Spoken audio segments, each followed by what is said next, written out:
Hi అందరికీ. So, ఈ వీడియోలో నేను అంటే మల్టిపుల్ వేస్‌లో మనము unique items from the list ఎలాగా చేయాలనేది చెప్తాను. ఇప్పుడు లిస్ట్ ఏ ఉంది, లిస్ట్ బి ఉంది. మ్యాచ్ కానివి నాన్ మ్యాచ్ ఐటెమ్స్ అని యూనిక్ ఐటెమ్స్ అనేది ఎలా డిస్‌ప్లే చేయాలని. సిమెట్రిక్ డిఫరెన్స్ అని ఆల్రెడీ మెథడ్ ఫంక్షన్ ఉంది. సో, అది యూజ్ చేసి చేయొచ్చు. కానీ దీంట్లో అవుట్‌పుట్ అనేది సెట్ లాగా వస్తుంది. సో, దాన్ని మనం మళ్ళీ లిస్ట్ అని చెప్పి మార్చుకోవచ్చు.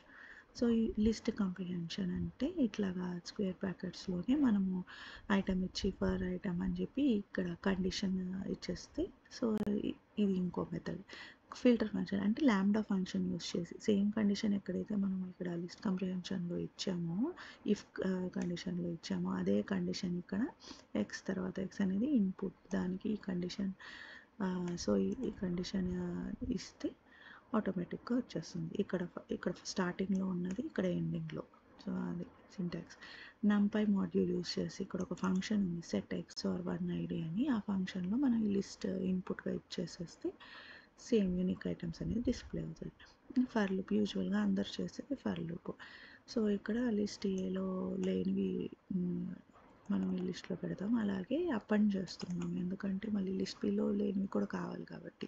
ఈ ఫస్ట్ అవుట్పుట్ అనేది 1, 2, 3 వస్తుంది. ఈ సెకండ్ దానికి రిజల్ట్ 6, 7, 8 వస్తుంది. సో, 2 అపెండ్ చేస్తున్నాం కాబట్టి యూనిక్ ఐటమ్స్ అనేది డిస్ప్లే అవుతుంది. Thank you.